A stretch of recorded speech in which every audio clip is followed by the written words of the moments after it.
做我妈没见过的手工。啥呀？这是一个非常美丽的东西。开什么玩笑了？吃过的盐比你吃的米还多，怎么会没见过呢？死鸭子嘴硬，来打赌吧，输的人买这套送一位粉丝。没问题，来吧，孩子。Lady Go！ 拿出硅胶模具、钻石配件、布灵布灵散粉，什么刀叉勺，哈哈，你输定了，绝对是少女心摆件。再来2瓶神奇胶水，按1:1的比例到杯子里，加入仙女散粉，还有月亮代表我的心。咦，难道是做泥巴？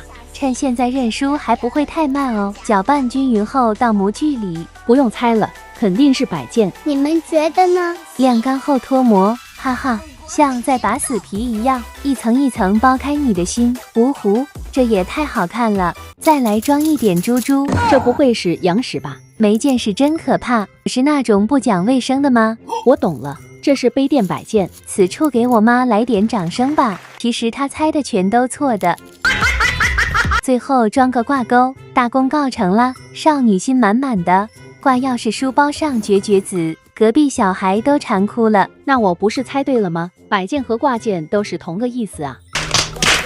这不摆明无理取闹吗？你们来评评理，妈妈输还是赢？礼物应该由谁去买？